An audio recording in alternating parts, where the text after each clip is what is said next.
এই ভিডিও থেকে জানতে পারবেন যে কোনো মেয়েকে দুর্বল করা বা নিজের প্রতি আকৃষ্ট করার সহজ 7টি উপায়। পাশাপাশি এমন কিছু কথা জানতে পারবেন যে কথাগুলো হয়তো আপনার জীবনে সুখে থাকার রাস্তা খুঁজে দেবে। কি ভাবছেন? মন খারাপ, নিজেকে অসহায় লাগছে? তবে এটা শুনুন, মাথার উপর আপনার ছাদ আছে, শরীরে কাপড় আছে, দুবেলা খেতে পান আর রাতে ঘুমানোর জন্য জায়গা থাকলে বুঝবেন গোটা পৃথিবীর 80% লোকের চেয়ে আপনি ধনী। পকেটে যদি কিছু টাকা থাকে, আপনি আপনার পছন্দ মতো কিছু কিনতে পারবেন, যেখানে খুশি যেতে পারবেন। তবে জানবেন, গোটা পৃথিবীর 20% বৃহত্তমশালীদের মধ্যে আপনি একজন। সুস্থ সবল নিরোগ শরীর নিয়ে যদি আপনি আজকের দিনটাতে বাঁচতে পারেন, ভাববেন পৃথিবীর লক্ষ লক্ষ মানুষদের থেকে আপনি ভাগ্যবান। জীবনটা পাওয়া না পাওয়ার হিসাব মেলানোর স্থান নয়। আসুন আজ থেকে কোনো অভিযোগ না করে উপভোগ করি জীবনটাকে। তুমি যাকে মন থেকে ভালোবাসবে, দেখবে সেই তোমাকে সবচেয়ে বেশি কষ্ট দিবে। কথাটা একসময় আমার বিশ্বাস হতো না, ভাবতাম এটা কেমন করে হয়, কেউ তার ভালোবাসার মানুষকে শুধু শুধু কষ্ট দিতে যাবে কেন? কিন্তু বয়সের এই পর্যায়ে এসে বুঝতে পারছি কথাটা আসলেই যৌক্তিক। আসলে আমরা যখন কাউকে মন থেকে ভালোবাসি, তখন মানুষটা আমাদের আত্মা, রক্ত, মাংস, শিরা, উপশিরা, চিন্তা, চেতনা, স্বপ্ন, আবার সবটা জুড়ে মিশে যায়।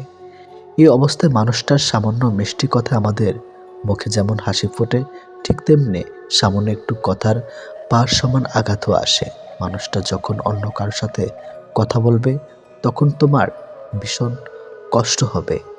মানুষটা যখন রাগ করে তোমার সাথে কথা বলা বন্ধ করে দিবে, তখন তোমার অসহ্য যন্ত্রণা হবে। তুমি সবসময় চাইবে মানুষটা সারা জীবন তোমার হয়ে থাকবে, তোমাকে বুঝবে, সময় অসময়ে খুঁজবে, ভালোবাসবে। তোমার এই চাওয়াগুলোর একটু হেরফের হতে দেখলেই তোমার কষ্ট হবে। খুব বেশি চাওয়া নিয়ে কাউকে ভালোবাসতে নেই, এতে কষ্টের পরিমাণটাই শুধু বাড়ে। সবসময় হাসি খুশি থাকার জন্য কিছু কিছু বিষয় মাথায় রাখবেন। নাম্বার 1, কোনো বিষয় নিয়ে অতিরিক্ত চিন্তা করবেন না। নাম্বার 2, অতীত নিয়ে ভাবা বন্ধ করতে হবে, বর্তমানকে আঁকড়ে ধরে ভবিষ্যৎ গড়ার চিন্তা করুন। নাম্বার 3, স্বামী হোক বা বাবার কারোর উপর খুব নির্ভর হয়ে পড়ার আগে নিজের পায়ের নিচের মাটি শক্ত করতে হবে। নাম্বার 4, সবাইকে খুশি রাখার চেষ্টা বন্ধ করে নিজেকে খুশি রাখার চেষ্টা করবে। নাম্বার 5, অন্যের সাথে কখনো নিজেকে তুলনা করবেন না, নিজের সাথে নিজেকে তুলনা করো। নাম্বার 6, অতিরিক্ত রেগে যাওয়া আর কৃপণতা ত্যাগ করবে। নাম্বার 7, অল্পতায় ভেঙে পড়া বাদ দিন। জীবনে অনেক সময় অনেক সমস্যা আসে, সমস্যায় ধৈর্য ধরে মোকাবেলায় সাহসিকতা রাখবে। নাম্বার 8, সাফল্য অর্জনের পর আলসেমি বাদ দিবে। ঘুম আর সাফল্য একসাথে পাবে না, তা যে কোনো একটা গ্রহণ করতে হবে। নাম্বার 9, অন্যের কথা শুনে বা বিশ্বাস করে কখনো কোনো সিদ্ধান্ত গ্রহণ করবেন না, যতক্ষণ তার প্রমাণ নিজে না পাবে। নাম্বার 10, অতিরিক্ত সন্দেহ করার অভ্যাস ত্যাগ করতে হবে। কম রোজগার করুন, তবু সৎ পথে করুন। হয়তো আপনজন কমবে, কিন্তু আত্মসম্মান কমবে না। নাম্বার 11, নিজের মন খারাপের কথা তাকেই বলুন, যে শোনার পর আপনার মন ভালো করার চেষ্টা করবে।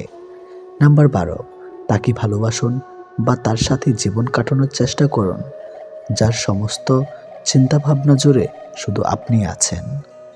যে কোনো মেয়েকে দুর্বল করা বা নিজের প্রতি আকৃষ্ট করার সহজ 7টি উপায় জেনে রাখুন, কাজে লাগবে। নাম্বার 1, প্রশংসা করুন। মেয়েরা প্রশংসা শুনতে পছন্দ করে, এতে তারা ইতিবাচক অনুভব করে, এর ফলে তারা আপনার সঙ্গে কথা বলায় যুক্ত হবে। নাম্বার 2, পরামর্শ নিন। মেয়েদের থেকে পরামর্শ নিন, এতে তারা মুগ্ধ হয়। মেয়েরা ধরে নেয় যে আপনি তাদের বিশ্বাস করেছেন, তাই পরামর্শ চাইছেন, তাদের মতামতকে মূল্য দিচ্ছেন। নাম্বার 3, মন্তব্য করুন। একটি মেয়ে যেভাবে আসুক না কেন, তাকে নিয়ে ইতিবাচক মন্তব্য করুন। তার পোশাক নিয়ে কিছু বলতে পারেন, এতে সে আপনার প্রতি আকৃষ্ট হবে। নাম্বার 4, প্রশ্ন করুন। কোনো মেয়ের সঙ্গে পরিচিত হবার সময় তার সঙ্গে সহজ থাকার চেষ্টা করুন। এমন কিছু কথা বলুন যাতে সে স্বাচ্ছন্দ্য বোধ করে। প্রায় প্রতিটি মেয়েই নিজের সম্পর্কে কথা বলতে পছন্দ করে, তার প্রিয় জিনিসগুলো সম্পর্কে তাকে প্রশ্ন করুন। নাম্বার 5, সাহায্য করুন। মেয়েদেরকে সাহায্য করুন, যে কোনো ক্ষেত্রে তাদের সহযোগিতা করুন, মানসিকভাবে তাকে সাপোর্ট করুন। নাম্বার 6, সজ্জিত হওয়া পরিপাটি হয়ে থাকুন। নারীরা চান তাদের পুরুষরা সজ্জিত হোক। তার মানে এই না যে আপনাকে সবসময় ক্লিন শেভেন হতে হবে, নিজেকে পরিষ্কার রাখুন। নাম্বার 7, চোখের দিকে তাকান। কথা বলার সময় অবশ্যই চোখের দিকে তাকান। চোখ কখনো মিথ্যা বলে না। অন্যদিকে তাকিয়ে কথা বলা মেয়েরা পছন্দ করে না। গায়ের রং কিংবা শারীরিক গঠন এসব মানুষের নিয়ন্ত্রণে নেই। স্বয়ং সৃষ্টিকর্তাই এক একজনকে এক এক রকম করে সৃষ্টি করেছেন। সুতরাং শারীরিক গঠন কিংবা গায়ের রং নিয়ে কাউকে উপহাস করা মানে স্বয়ং সৃষ্টিকর্তাকেই উপহাস করা। মানুষ প্রার্থনা করার সময় ভাবে উপরওয়ালা সব দেখেছেন, কিন্তু পাপ করার সময় সেটা ভুলে যায়। দান করার সময় ভাবে উপরওয়ালা সব দেখছেন, কিন্তু চুরি করার সময় সব ভুলে যায়। সেবা করার সময় ভাবে সবার মধ্যে আল্লাহ আছেন, কিন্তু কাউকে আঘাত করার সময় সেটা ভুলে যায়। এরপরেও মানুষ নিজেদেরকে বুদ্ধিমান মনে করে। প্রেমে পড়ুন অথবা বই পড়ুন, যেখানে পড়বেন মন দিয়ে পড়ুন, কারণ দুটো থেকেই আপনি কিছু না কিছু শিখতে পারবেন। অবহেলা পেতে পেতে একটা সময় মানুষ ভালোবাসা পাওয়ার আশা ছেড়ে দেয়। জীবনের আকাশটা যদি কালো মেঘে ঢেকে যায়, তাহলে অপেক্ষা করো, ধৈর্য ধরো, কারণ মেঘটা সরে গেলে সোনালি রঙের সূর্যটা দেখা পাবে। কারণ মন নিয়ে খেলবেন না। খেলায় আপনি জয়ী হবেন হয়তো, কিন্তু তাকে হারাবেন চিরদিনের জন্য। অন্যের দুঃখ দেখে যদি আপনার দুঃখ হয়, তাহলে আপনি দুর্বল নন, আপনি ভাগ্যবান। কারণ আল্লাহ মন সকলকে দিয়েছে, কিন্তু মানবতা কিছু মানুষ অর্জন করতে পেরেছে। দেখতে ভালো হলেই ভালো মানুষ হয় না। ভালো মানুষ হওয়ার জন্য ভালো একটা মনের প্রয়োজন। সৎ লোকের শত্রু বেশি, অসৎ লোকের শক্তি বেশি। হারামে আরাম বেশি, হালাল পথে কষ্ট বেশি। সত্য কথা তিতা বেশি, আর মিথ্যা কথায় মধু বেশি। একাকিত্ব কাকে বলে? তাজমহলকে জিজ্ঞেস করুন। দেখার জন্য পৃথিবীর মানুষ আসলেও ভেতরে কেউ থাকে না। একজন শত্রুকে যত সহজে ক্ষমা করা যায়, একজন বন্ধুকে এত সহজে ক্ষমা করা যায় না। স্বামী আর স্ত্রীর মধ্যে যদি মিল মতামত ভালোবাসা না থাকে, সেই সংসার যতই নামে দামি হোক আর টাকাওয়ালা হোক, সেই সংসারে সুখ থাকে না। দুটো জিনিস প্রকাশ করা উচিত নয়, কষ্ট ও ভালোবাসা। কষ্ট প্রকাশ করলে হাসির পাত্র হবে, আর ভালোবাসা প্রকাশ করলে অবহেলার পাত্র হবে।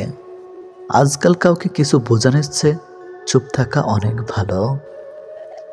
অন্যের ক্ষতি চাইলে নিজের ক্ষতি হবে, হয়তো ক্ষতির ধরনও সময় একটু ভিন্ন হবে, তবে ক্ষতি হবেই, কারণ প্রকৃতি তার আপন গতিতে প্রতিশোধ নেয়।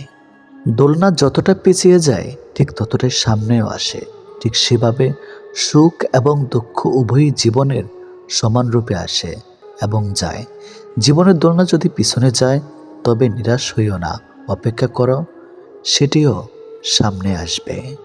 অহংকার মিশে যাবে মাটিতে, ছাই হয়ে যাবে শরীর। আজ যে রাজা, কাল সে ফকির, পুরো খেলাটাই ঘড়ির। মেয়েরা চাকরি না করলে বলবে আরামে খেয়ে মোটা হচ্ছে, চাকরি করে রাতে বাড়ি ফিরলে বলবে এই মেয়েটা দুর্চরিত্রা। প্রেম না করলে বলবে অহংকারী, প্রেম করলে বলবে পাড়ার লোকে শত কথা। প্রতিবাদ না করলে বলবে নিশ্চয়ই মেয়েটা দোষ ছিল, আর প্রতিবাদ করলে বলবে মেয়েটা আসলে খুব খারাপ। হ্যাঁ, এটাই হচ্ছে মেয়েদের জীবন। যদি ভালোবাসা সত্যিকারের হয়, তবে দূরত্ব বেড়ে গেলেও ভালোবাসা কমে না, উল্টো আরও বেড়ে যায়। স্ত্রী যখন তার স্বামীর থেকে পুরোপুরি সাপোর্ট, ভালোবাসার সম্মান পায়, তখন কোটি কোটি টাকাও ওই ভালোবাসার কাছে কিছুই না। যখন আমরা নির্দিষ্ট কোনো একজনের মায়াতে নিজেদেরকে জড়িয়ে ফেলি, তখন অন্য কারোর রূপ বা সৌন্দর্য আমাদেরকে আকৃষ্ট করতে কখনোই পারে না। যে তোমার অপেক্ষায় থাকে, তাকে অপেক্ষায় রেখো না, বরং তাকে যত্ন করে আগলে রেখো। অহংকার তারাই করে যারা হঠাৎ করে এমন কিছু পেয়ে যায় যা পাওয়ার যোগ্যতা তাদের কোনো দিনও ছিল না। কয়লায় ধুলেও যেমন ময়লা যায় না, ঠিক তেমনি কিছু মানুষের অভ্যাস যতই চেষ্টা করো না কেন তা কখনোই পাল্টানো যায় না। প্রকৃত সত্য হলো আপনার কষ্টগুলো একমাত্র আপনিই বুঝবেন, অন্য কেউ বুঝবে না, সে যতই আপনার আপন হোক না কেন। ভালোবাসা বাজার থেকে কিনে আনা শখের কোনো মাটির পুতুল নয়, যে ইচ্ছে হলো বাজার থেকে কিনে আনলাম, অযত্ন করে ঘরে ফেলে রাখলাম, আর রাগ হলেই ভেঙে ফেললাম। কাউকে কষ্ট দেওয়ার আগে জেনে নিও তুমি নিজে কতটা কষ্ট সহ্য করতে পারবে। কাউকে ঠকানোর আগে ভেবে নিও নিজে ঠকলে কেমন লাগে। সম্পর্ক সেটা কি বলে যেখানে অভিনয় থাকবে কিন্তু অজুহাত থাকবে না, ঝগড়া থাকবে কিন্তু কখনোই দূরত্ব থাকবে না। ভালোবাসা কখনো বয়স সময়ও দূরত্বের কাছে হেরে যায় না, হেরে যায় বিশ্বাস আর অবহেলার কাছে। জীবনে যত তুমি ভালো কাজ করো না কেন, কারো না কারো কাছে তুমি খারাপ হবেই। মন থেকে কথা বলা আর মন রাখার জন্য কথা বলা, দুটির মধ্যে অনেক পার্থক্য। সময় বদলায়, মানুষ বদলায়, কিন্তু সত্যিকারের ভালোবাসা কখনো বদলায় না। পৃথিবীতে সত্যি কেউ কারো নয়, স্বার্থের কারণে কেউ কেউ কিছু সময়ের জন্য আপন হয়, আর স্বার্থ ফুরিয়ে গেলে কেউ কারো নয়। মানুষ তার জীবনের ভুলগুলো তখনই বুঝতে পারে যখন একটি ভুলের কারণে তার জীবন থেকে অনেক কিছু হারিয়ে যায়। জীবনে কষ্ট আর যন্ত্রণায় দুটো জিনিস মেনে নিতে পারলে আপনি হচ্ছেন পৃথিবীর সুখী মানুষ। কখনোই সময় এবং ভাগ্যের অহংকার করো না, কারণ সকাল তাদেরও হয় যাদের কেউ মনে রাখে না। প্রকৃত সত্য হলো আপনার কষ্টগুলো একমাত্র আপনি বুঝবেন, অন্য কেউ বুঝবে না, সে যত আপনার আপন হোক না কেন। আমি চলে গেলে যদি কেউ না কাঁদে তবে আমার অস্তিত্বের কোনো মূল্য নেই। যদি সর্বোচ্চ আসন পেতে চাও তাহলে নিম্নস্থান থেকে আরম্ভ করো। তিনি প্রকৃত সুখী যিনি প্রয়োজনের তুলনায় বেশি আশা করে না। ভুল মানুষ দ্বারা শূন্যস্থান পূরণ করার চাইতে শূন্যস্থান শূন্য থাকা অনেক অনেক ভালো। বেশিরভাগ বাবাই ভালোবাসি শব্দটা বলতে জানে না, করতে জানে। তারা জীবন তাদের ভাগ্যের বিলাসিতার ভাগ্য দিয়ে স্ত্রী সন্তানকে ভালোবেসে যায়। কাউকে ভালোবাসলে এতটাই বাসো যেন সে কষ্ট পেলে প্রথমে তোমাকে মনে করে। যেখানে বিতর্ক আছে সেখান থেকে দূরে যাও, আর যেখানে ভালোবাসা আছে সেখানে মিশে যাও। আমার পিছনে সবাই নিন্দা করে, সেটা বড় কথা নয়। বড় কথা হলো নিন্দা করতে গেলেও তাদেরকে সেই আমার পিছনেই থাকতে হবে। মানুষ অভিমান আর নীরবতা ভাষা বোঝে না বলেই পৃথিবীতে আজ এত বিচ্ছেদ। মনে রেখো তুমি প্রয়োজনের চেয়ে যাকে যতটুকু বেশি মূল্য দিবে তার কাছে ততটুকুই মূল্যহীন হয়ে উঠবে।